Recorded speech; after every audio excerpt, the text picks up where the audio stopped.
O hidroavião francês prefixo FANLE realizou diversas travessias do Atlântico Sul a partir de 1934, reduzindo o tempo de viagem da França à Argentina para somente 3 dias e meio.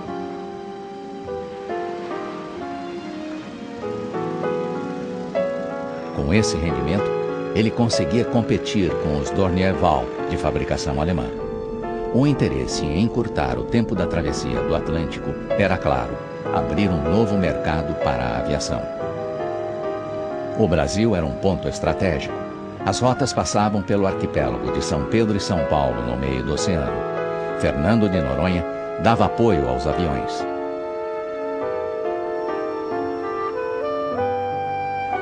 Recife ou Natal eram os pontos de entrada no continente sul-americano.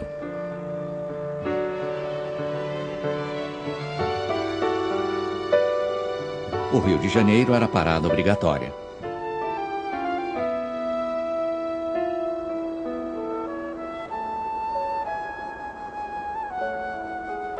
Depois, seguir viagem. Montevidéu, no Uruguai, Buenos Aires, na Argentina. Uma rota de grandes riscos, iniciada ainda de forma muito precária na década de 1920. Surgia também a esperança de que, em breve, os grandes dirigíveis alemães conseguissem unir a Europa à América Latina. Já nos anos 30, o Graf Zeppelin e o Hindenburg voavam regularmente para o Brasil.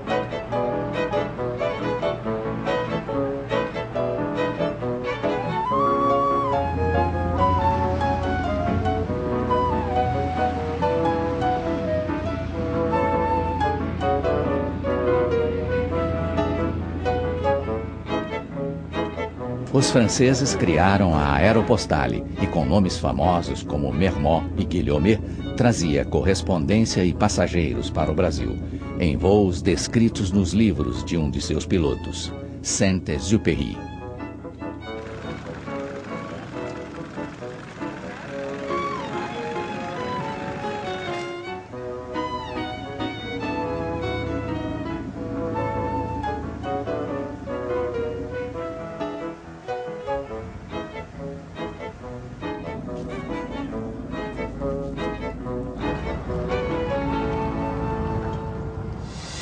A barreira dos Andes tinha que ser ultrapassada em precários aviões. Dentro deles, a destreza e a coragem dos pilotos. Voos longos, frios, sem conforto e segurança. Voos que dependiam dos motores à explosão. Uma inovação apresentada nas feiras internacionais de Paris na década de 1890. Por isso, o hidroavião francês surgia como um avanço importante. Seu construtor, Louis Blériot, prestou uma bela homenagem póstuma ao seu grande amigo dos primeiros tempos da aviação ao batizar o aparelho com o nome de Santos Dumont.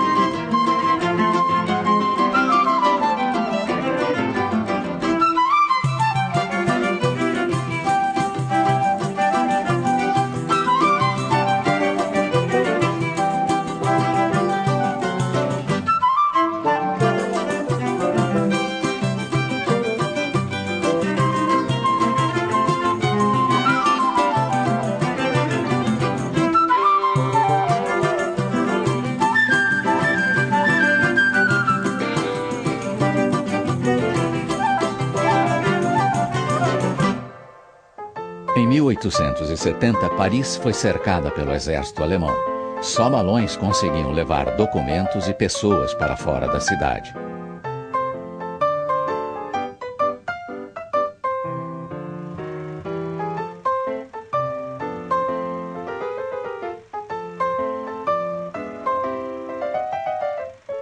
Em fins do século XIX, a França ainda não tinha se recuperado.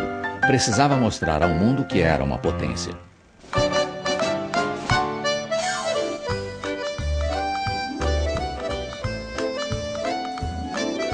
As feiras internacionais elevavam a autoestima do povo.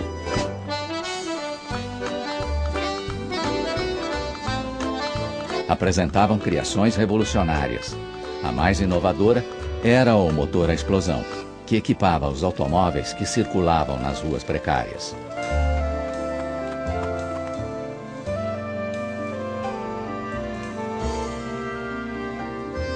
Os pavilhões se espalhavam pela cidade e aos pés da grande torre construída por Gustave Eiffel para as comemorações do centenário da Revolução Francesa. Uma das teses importantes dessa época, que aliás está num prólogo de um dos catálogos dessas exposições, é que as exposições são arenas pacíficas. Ou seja, os países progressistas e civilizados não fariam mais guerras. Eles disputariam a primazia do mundo através dessas exposições.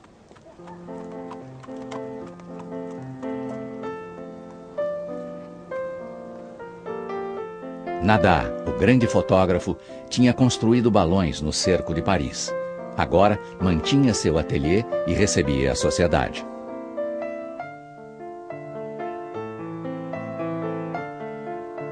Renoir inaugurava o impressionismo.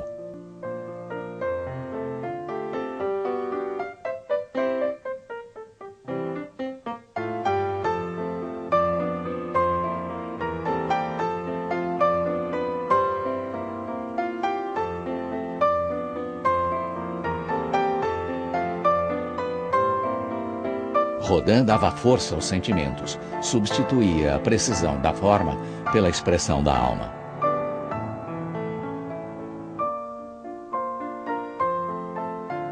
Monet colocava nas telas as impressões evocadas na música de Debussy.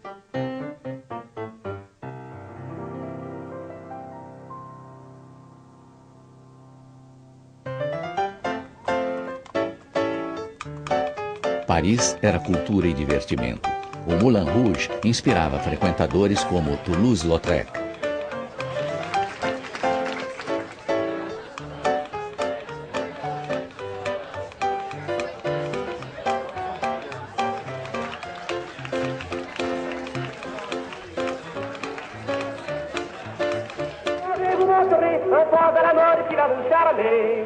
Amoureusement, laissez-vous conduire gentiment. C'est la danse nouvelle, la demoiselle. Prenez un air canaille, tendrez la danse.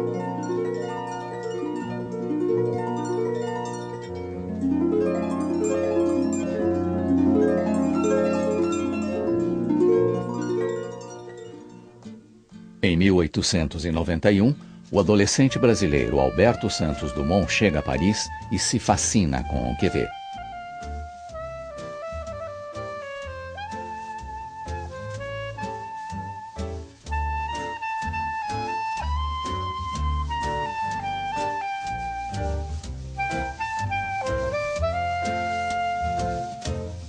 Ele se impressiona com a alegria do presente e também com as promessas do futuro, como os motores à explosão. As máquinas da fazenda de seu pai em Arindeúva, no interior de São Paulo, já não eram mais tão espetaculares.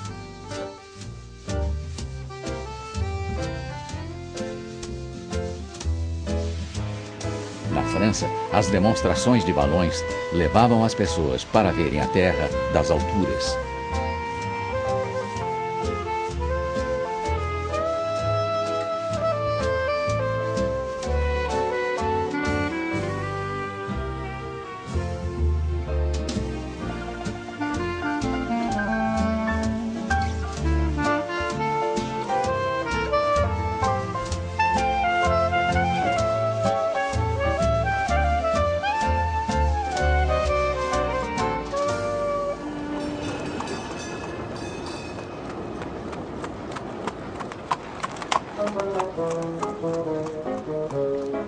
Em Paris, ele acompanha o tratamento do pai, hemiplégico, desde um acidente na fazenda.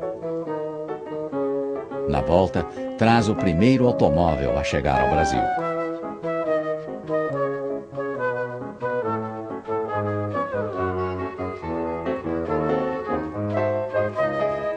Santos Dumont lê Júlio Verne. Surge um desejo, que começa a se materializar em 1897, quando faz sua primeira ascensão num balão esférico.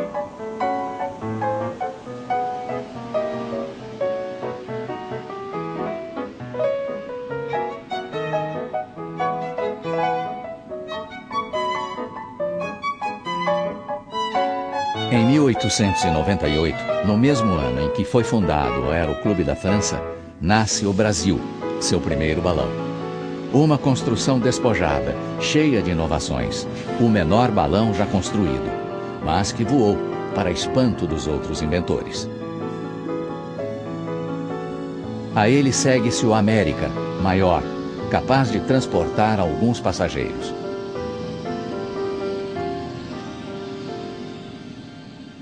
Um motor à explosão junto a um invólucro cheio de hidrogênio, um formato alongado, e surge o seu primeiro dirigível, que sobe para cair. Na segunda tentativa, consegue atingir 300 metros e fazer algumas evoluções. Na descida, nova queda. Uma situação que se tornaria rotineira.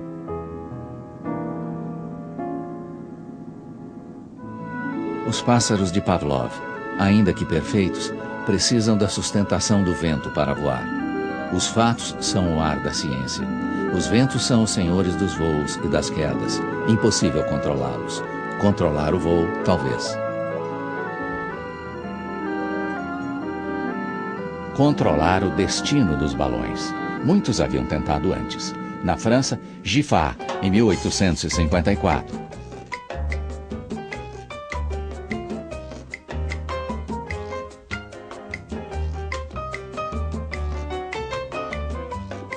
Dupuy-L'Homme, no ano seguinte. Renat e Krebs, em 1886. Na Alemanha, Schwarz, Zeppelin. No Brasil, Augusto Severo, em 1898. Nenhum com muito sucesso. Em 1899, o voo controlado ainda é um sonho. Santos Dumont faz mais 2 dirigíveis. Com o número 2, cai, logo que se desprende do chão. Com o terceiro, consegue voar diversas vezes. O magnata Deutsch de la Meurthe vê nos dirigíveis o nascimento de uma nova indústria. Cria um prêmio de 100 mil francos para quem realizar um voo saindo de Saint-Claude, contornar a Torre Eiffel e voltar em meia hora. Tudo com a presença de uma comissão. Não vale o acaso.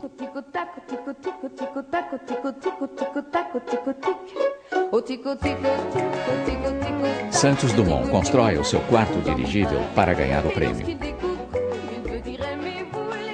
A saúde muda seus planos. Ele faz outro melhor, o número 5. Voa em 8 de agosto de 1901.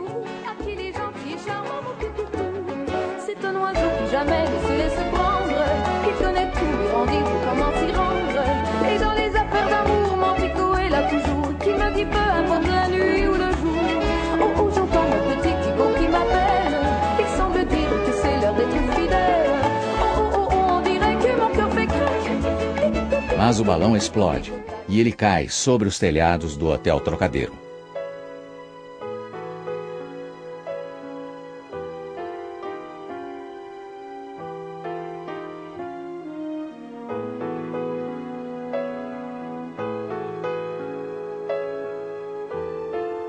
Em 22 dias apresentam um novo dirigível. Os militares franceses ficam impressionados com sua rapidez. Lembram do cerco de Paris em 1870. O dirigível volta a interessar. Nos ensaios, sofre vários acidentes. Cai no bosque do castelo dos Rothschild. Anuncia que, se ganhar, vai distribuir o dinheiro entre seus mecânicos e os pobres de Paris. Só quer provar que uma aeronave pode ser controlada.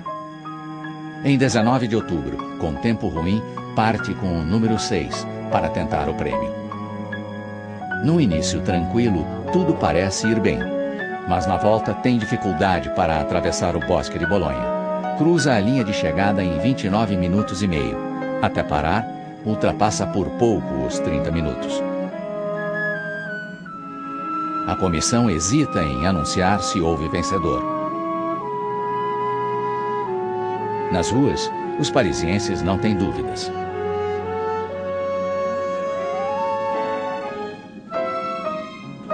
Santos Dumont ganha o prêmio, mas está contrariado. Na mesma tarde, rompe com o Aeroclube.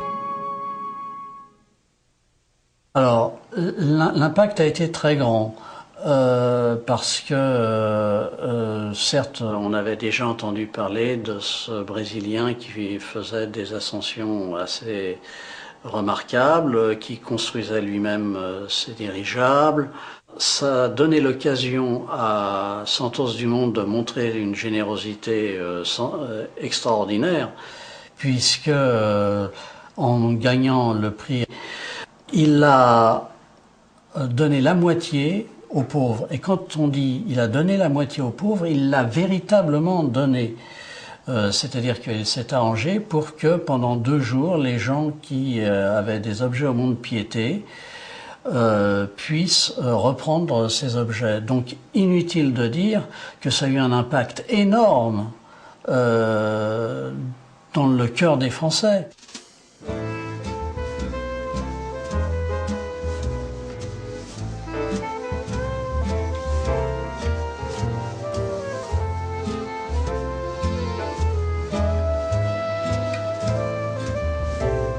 Só 21 anos depois, com o mundo transformado pela guerra, ele se reconciliaria. Já distante dos tempos das provas, ainda é uma celebridade. E na Paris de seus sonhos, voa em balão pela última vez. Sobe em companhia de seu colega dos primeiros tempos, o Conde de Lavaux.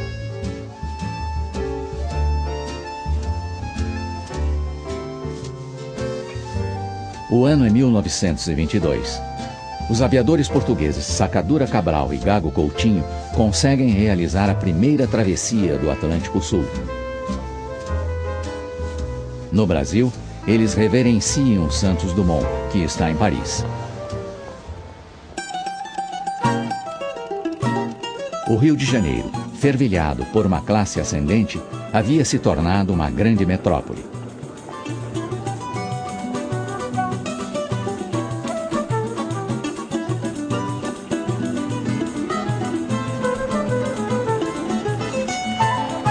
Em 20 anos, a população da capital federal tinha quase duplicado. Mais de 1 milhão de pessoas vivem no Rio. Andam nas grandes avenidas construídas no início do século. A cidade adotara o modelo parisiense.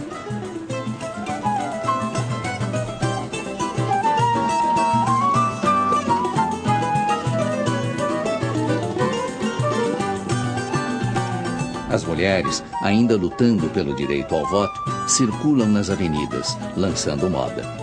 É o tempo das melindrosas e do cinema. O Brasil copia a moda que vem da América do Norte. Neste ano, a cidade é palco para uma grande exposição internacional que traz a modernidade para o país. As grandes máquinas mostram como será possível aumentar a produção. E a dívida externa brasileira continua crescendo.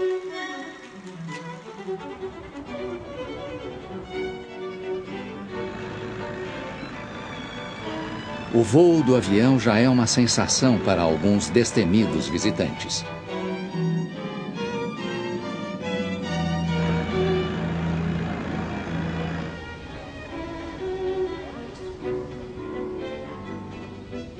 No pavilhão de Portugal, o avião de Sacadura Cabral e Gago Coutinho, que vieram descobrir o Brasil pelo ar, é uma das atrações mais valorizadas. Enquanto fora, as pessoas circulam e veem os pavilhões dos países desenvolvidos que alteram a paisagem do Rio.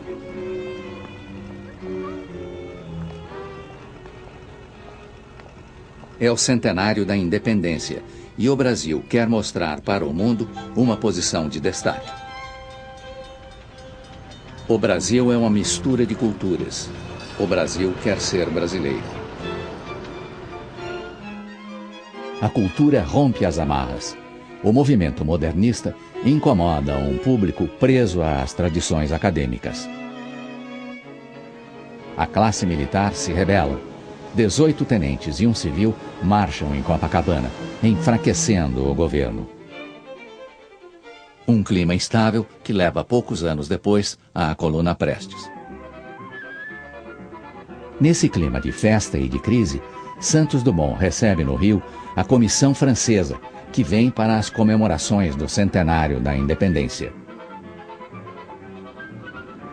Anésia Pinheiro Machado ganha o seu brevet com sabor de liberação. Olha o seu Nicolau, que o fubá se vai, pego no meu pica-pau e tiro sai. Então eu tenho pena do chuchu que levou, e uma cuia cheia de fubá eu dou. Alegre já voando e piando, meu fubá, saltando de lá para cá. Ouvi um dia, porém que ele não voltou, o seu gostoso fubá o vento levou. Justifiquei, quase chorei, mas então vi, logo depois não era... Euclides Pinto Martins e Walter Hinton chegam de uma viagem de Nova York ao Rio, feita em 175 dias.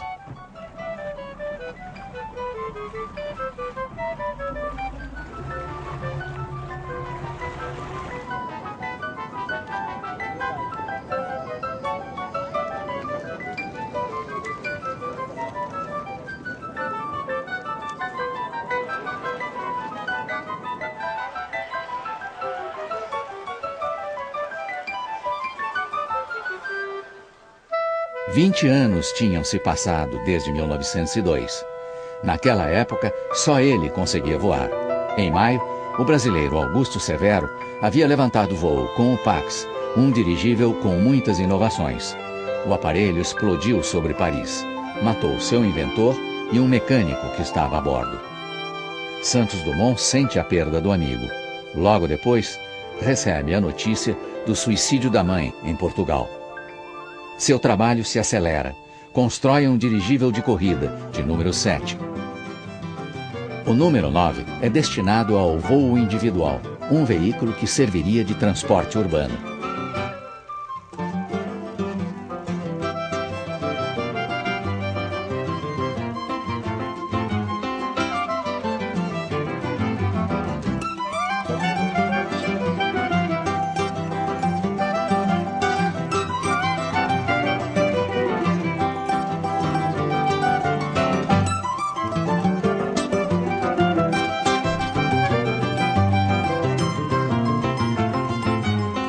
Com ele, voa sobre Paris.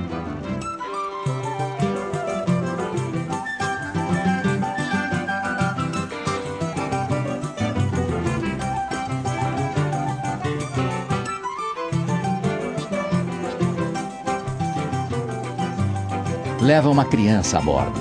Deixa que uma mulher, Aida da Costa, o conduza. Realiza um voo noturno.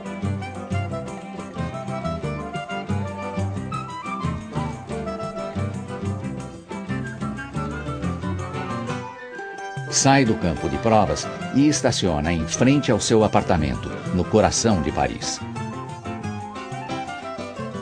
E, finalmente, no dia 14 de julho de 1903, ele passa em revista as tropas francesas.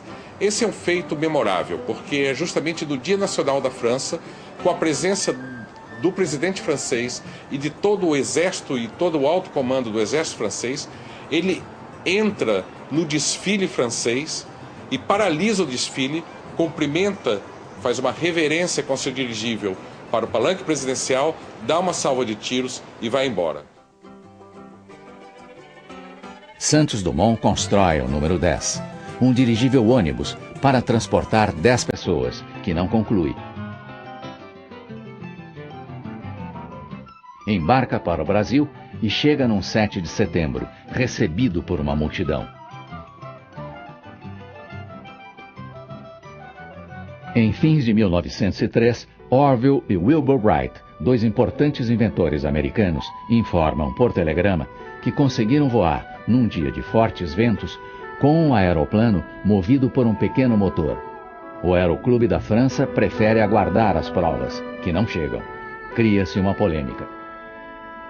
Donc il y a eu une querelle facile, puisque les uns disaient les Wright font des exploits sensationnels, les autres disaient mais on n'a jamais rien vu, donc ce sont des menteurs. Il est intéressant de rappeler que Santos Dumont, lui qui était d'une rigueur et d'une honnêteté totale,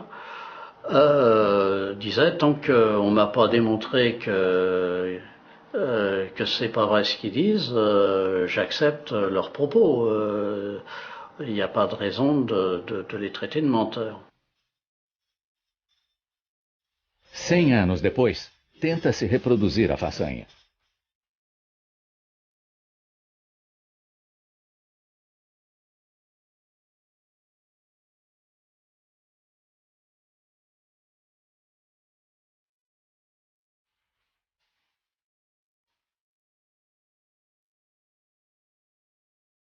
Mas com ventos mais fracos e sem a mesma inclinação no terreno, o que seria celebração acaba lançando mais dúvidas sobre as circunstâncias do voo original. Em 1903, com os colegas voltados para o voo do mais pesado que o ar, a atenção de Santos Dumont seguiria o mesmo caminho. Ele começava a pensar no avião, no muito que havia para ser feito.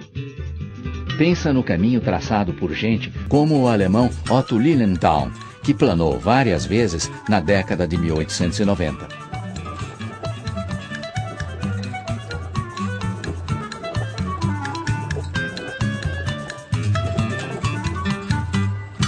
Pensa nos pioneiros que, com soluções estranhas, mas inventivas, tornaram mais próxima a possibilidade de voar.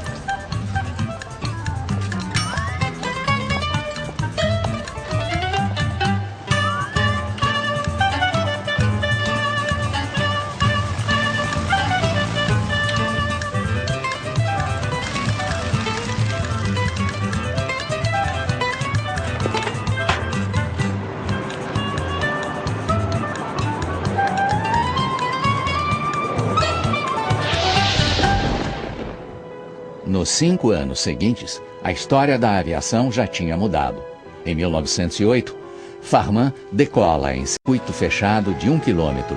Mostra que o avião pode manobrar. No mesmo ano, Wilbur Wright faz demonstrações na França.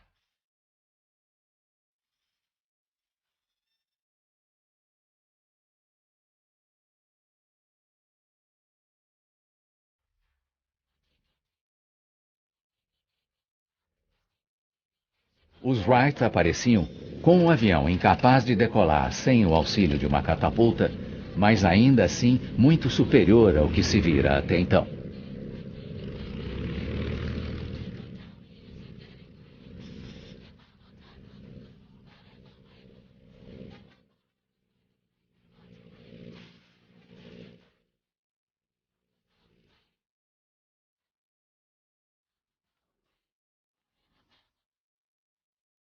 Pouco depois, com o mesmo aparelho, Wilbur Wright faz demonstrações na Itália. Leva um novo passageiro, uma câmera de cinema. Este voo de 1909 marca as primeiras tomadas aéreas da história.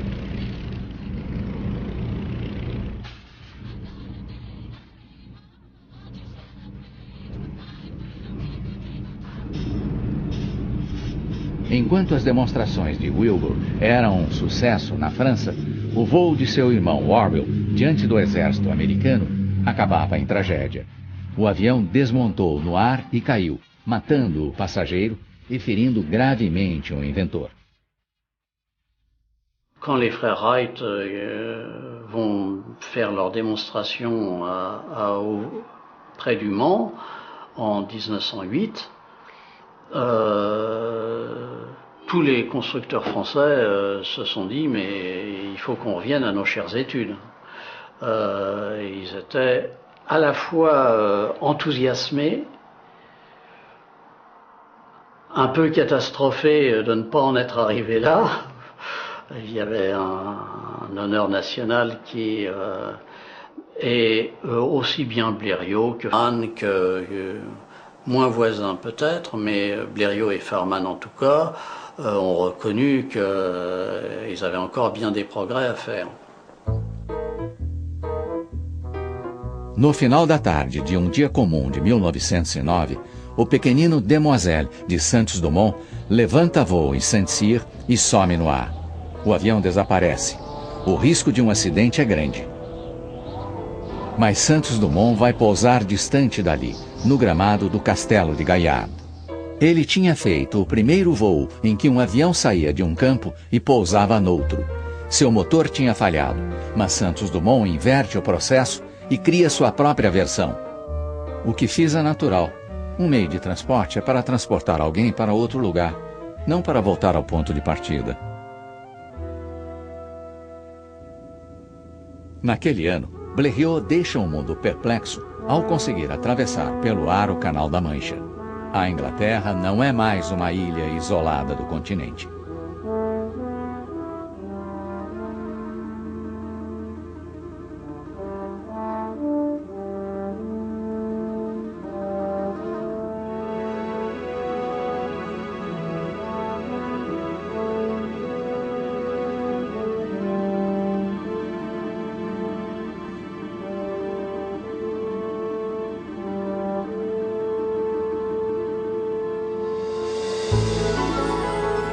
Santos Dumont felicita Blériot.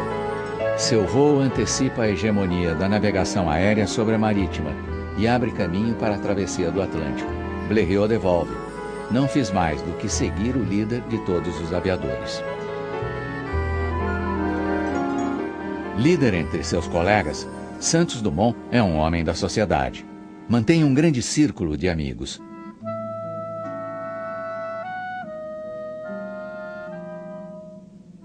Frequenta os locais da elite e pratica os seus esportes.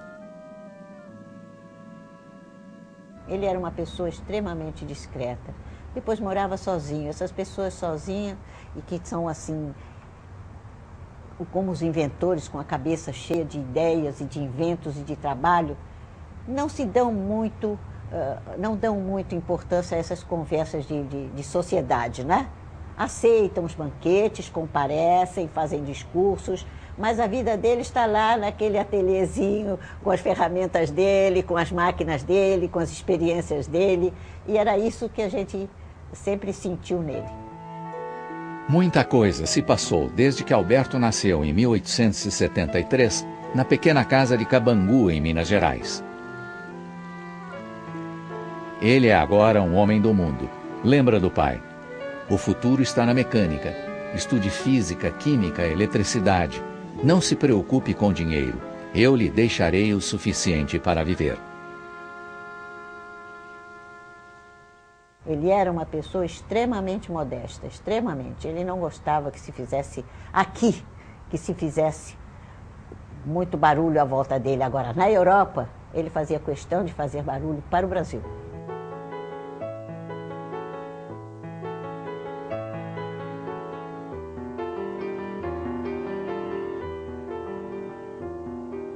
Agora, em sua casa, Santos Dumont recebe para jantar o grande mundo parisiense. Desfila nas ruas de Paris e é observado. Impecavelmente vestido, lança a moda na cidade que vive da moda.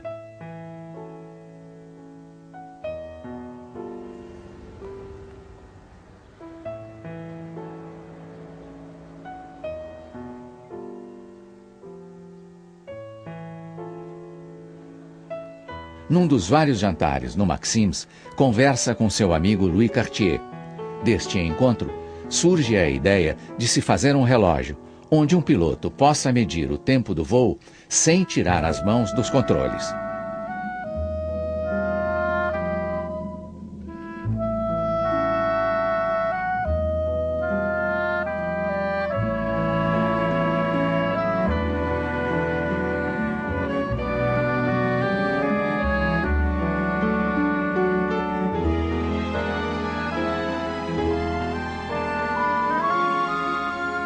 Cartier constrói um novo modelo preso ao braço por uma pulseira.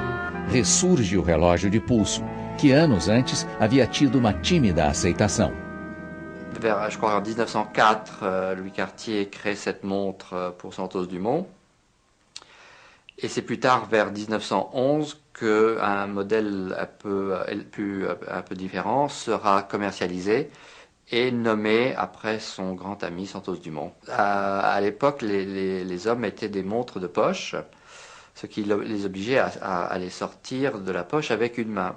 En créant une montre bracelet, cela laissait le choix à Santos-Dumont d'avoir ses deux mains sur le volant ou d'utiliser une main sur une commande de l'avion.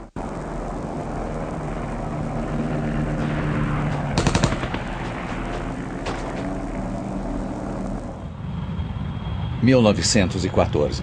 As previsões feitas por Santos Dumont há mais de 10 anos começam a se confirmar.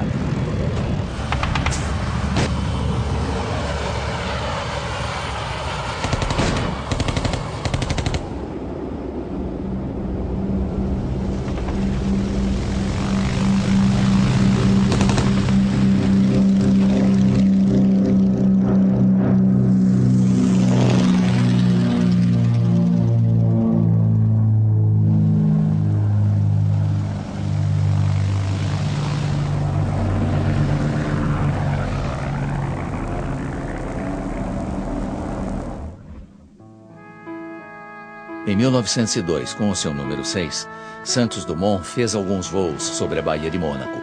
Lá previu que o dirigível, capaz de notar a aproximação de submarinos, seria útil em futuras guerras.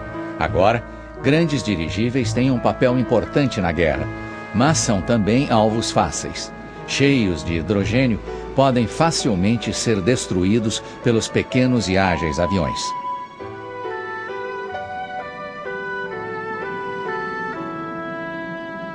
O limiar entre o sucesso e a tragédia alimenta os pioneiros. Descobrir os limites é ultrapassá-los no rumo do impossível.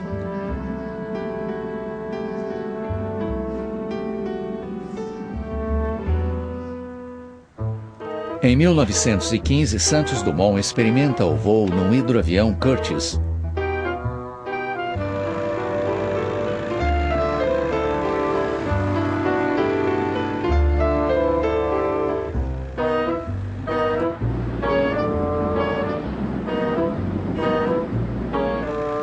Em Washington, defende a construção de uma grande esquadra aérea para a defesa do território. Mais de 100 mil aviões tinham sido construídos. Alguns foram destruídos em combate. Outros serviriam para o transporte de carga, passageiros e para as demonstrações aéreas.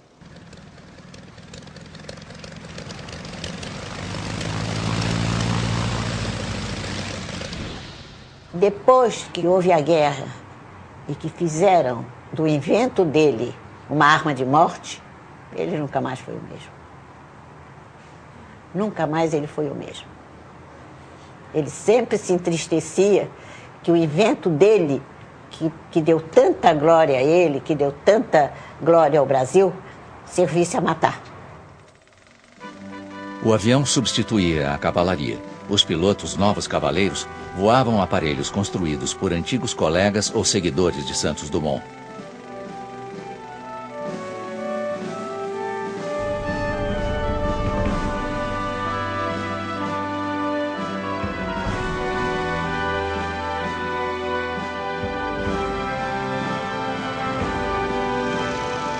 As esquadrias começam a se formar.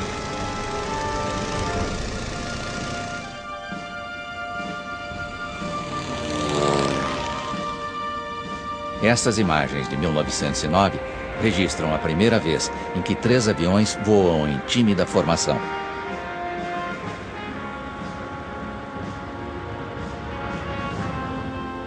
Grandes heróis do ar apareceram nessa época.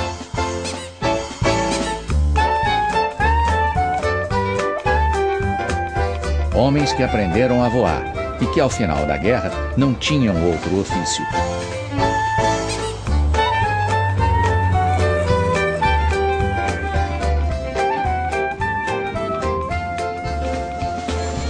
Eram os pioneiros que agora iriam se aventurar na construção de aviões para os grandes voos de distância, altitude e velocidade.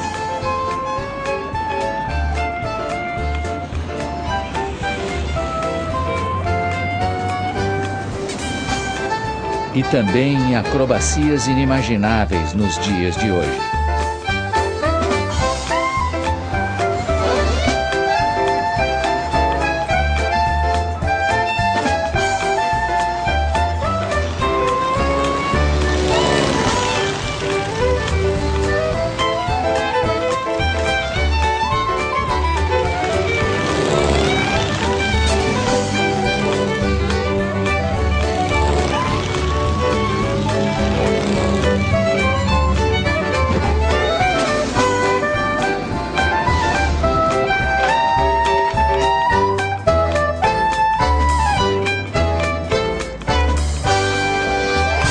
Em 1917, Santos Dumont vê o desenvolvimento da aeronáutica no Brasil e se opõe à construção do Campo dos Afonsos. Mas é lá que a aviação do Exército cresce. As demonstrações na década de 1930 atraem multidões e os pilotos tentam fazer de tudo no ar.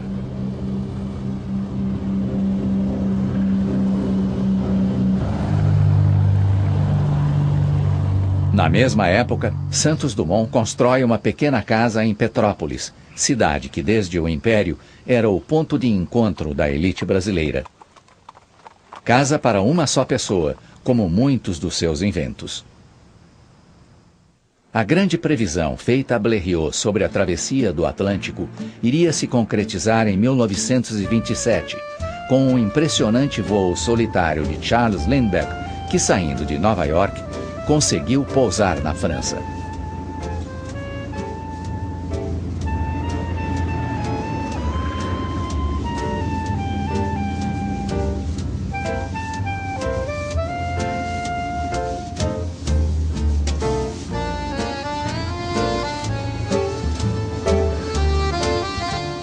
A chegada de Lindbergh parou Paris. O próprio Blériot recebeu entusiasmado. Santos Dumont estava na Europa. Convidado para a festa, não foi. Estava deprimido, melancólico, triste. Era uma época de conquistas e emocionadas recepções. No Brasil, chegava João Ribeiro de Barros, voando o Jaú. A multidão na rua o esperava em triunfo. Ele consegue fazer uma travessia fantástica, espetacular do Atlântico, e quando chega no Rio de Janeiro, ele é recepcionado como um enorme herói. É interessante a gente compreender como que essa sociedade, que vivia ainda com certos elementos bem marcados do colonialismo do século XIX, de um período escravagista, como essa sociedade tinha no voo uma grande esperança. Sempre que chegavam, os pilotos homenageavam Santos Dumont. Muitas recepções, no entanto, acabaram em tragédia. Como a dos italianos Ferrarini e Del Prete, após baterem o recorde mundial de voo em distância. Ou durante a chegada de Santos Dumont ao Rio em 1928. Um hidroavião batizado com o seu nome e levando a bordo professores da Escola Politécnica despencou nas águas da Baía de Guanabara. Nenhum dos tripulantes sobreviveu. Isso o chocou demais. Aí ele mandou avisar pelo telégrafo do navio, qualquer coisa, não sei como, mas mandou avisar que não queria festa nenhuma, que não queria recepção nenhuma e que iria desembarcar na maior naturalidade. E assim o fez.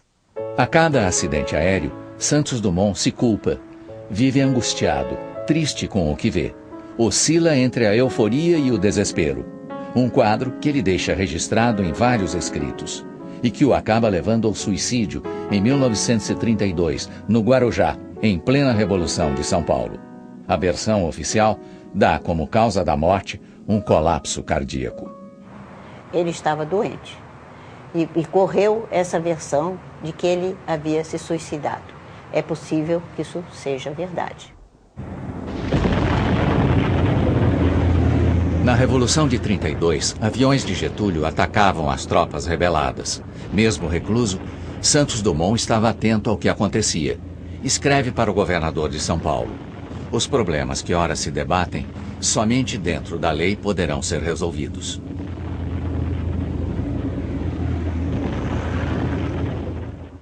Seu principal legado mal havia completado 25 anos. Lá atrás, nos 5 primeiros anos do século XX, bem antes do Demoiselle, Santos Dumont seguia as discussões sobre as questões da aeronáutica com discrição. Conhecia os problemas do avião: potência, sustentação, peso e equilíbrio. Sabia da dificuldade de conciliar estas variáveis. Viu as experiências realizadas por Voisin em 1905 no Rio Sena, rebocando um planador com uma lancha. Com isso, foi possível estimar a potência do motor de um avião.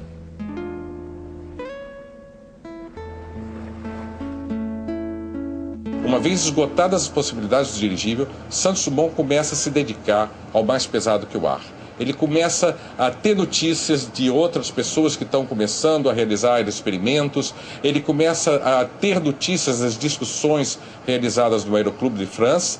E ele começa a se interessar pelas superfícies, pelas asas, que vai culminar, finalmente, 2 anos depois, em 1905, com os primeiros projetos de aparelhos mais pesados que o ar. Em pouco tempo, constrói um aparelho mais pesado que o ar.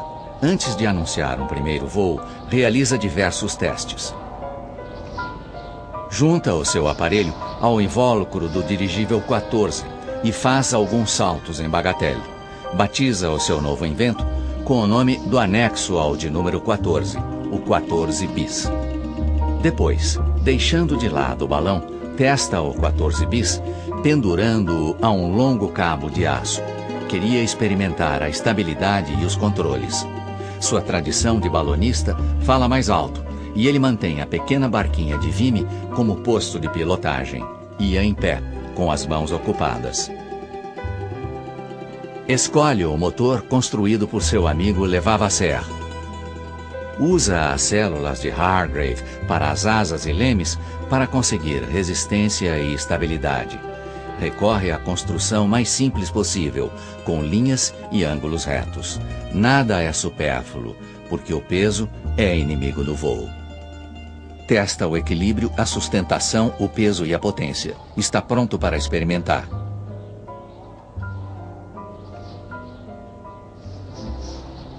Ele trabalhou com os efeitos aerodinâmicos em duas partes. O 14 bis que nós estamos vendo aqui atrás foi um avião que aparentemente contraria as normas do voo convencional que nós vemos hoje, mas ele estava apenas 70 anos à frente do tempo, porque essa concepção canar, que ele observou o voo dos patos e marrecos, quando a cabeça é lá na frente e as asas atrás, e usando este motor atrás, a asa ficava limpa, ou seja, a perturbação do vento da hélice não afetava as asas. Então ele quis fazer um avião de aerodinâmica pura, asa limpa. E o 14 bis só não voou melhor porque ele estava apenas 70 anos antes dos comandos de voo que a gente chama hoje de fly-by-wire e fly-by-light. Nós teríamos que ter computadores avançados para fazer esse avião voar, porque ele é extremamente sensível ao vento lateral e ao comando do piloto. Mas antes, tentado pela vontade de competir, Santos Dumont constrói um grande balão, o Les Deux Amériques, e concorre à Taça Gordon Bennett. Em setembro de 1906, consegue realizar um pequeno salto com o 14 bis. Em 23 de outubro, diante de uma comissão do Aeroclube e de uma multidão que correu ao campo de Bagatelle, levanta voo. Decola sozinho, calmamente, sem qualquer auxílio externo. E voa 60 metros. A multidão assiste em silêncio. Em 12 de novembro, com o avião modificado, faz várias tentativas para aprimorar o seu voo.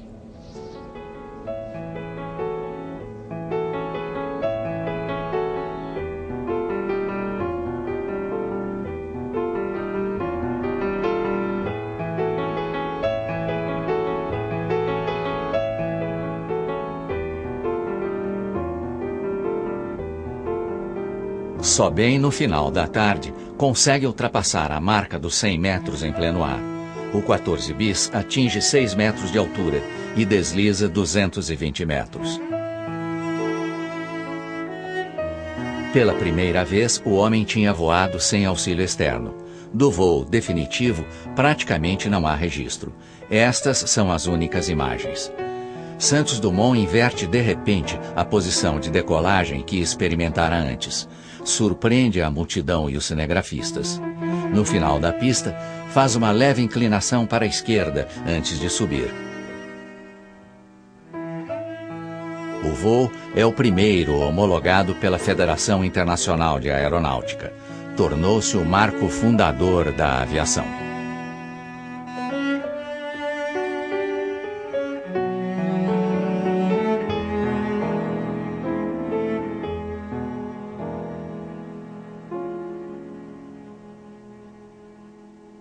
Ces vols ont eu un grand mérite, c'est qu'ils ont été publics. Il va établir les 3 premiers records du monde de l'aéronautique, celui de durée en 21 secondes, celui de distance en 220 mètres et celui de la vitesse à 41 km/h. E, no entanto, Santos Dumont sabia que o 14 bis era instável para o voo. Num ano febril, constrói mais 5 aparelhos, cada qual tentando resolver um dos pontos fracos do 14 bis. O número 15, com uma nova configuração.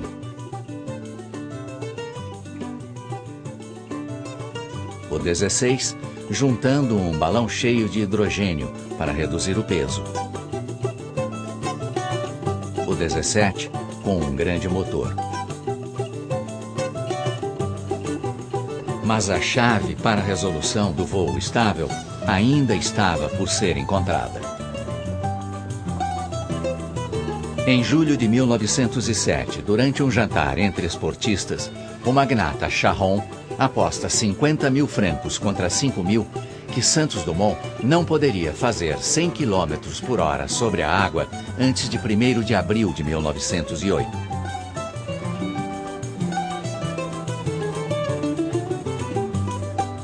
Sem ter conseguido evoluir em seus experimentos no ar, Santos Dumont constrói uma lancha de corrida, movida por um motor de 100 HP. A inovação era o elo que faltava para a resolução do problema do voo.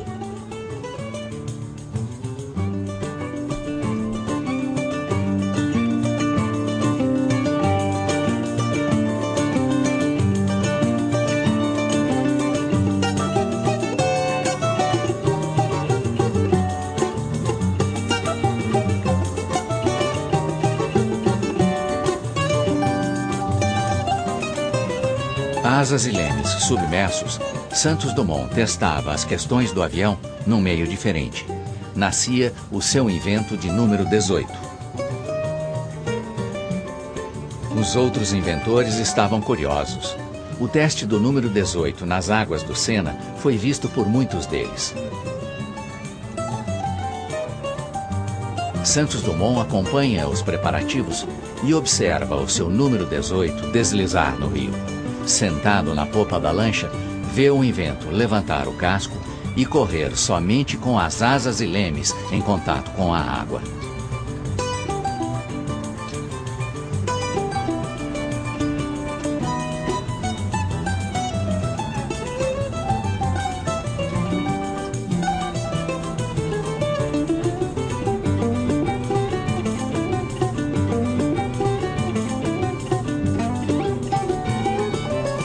Agora o voo no ar estava resolvido, pelo menos para ele. Tinha compreendido as forças que atuavam sobre o avião e descobriu que o problema que ele estava tendo não era nem com a potência do motor, nem com o peso da aeronave. Em menos de um ano, conseguiu resolver o grande desafio do voo e construiu o seu primeiro Demoiselle.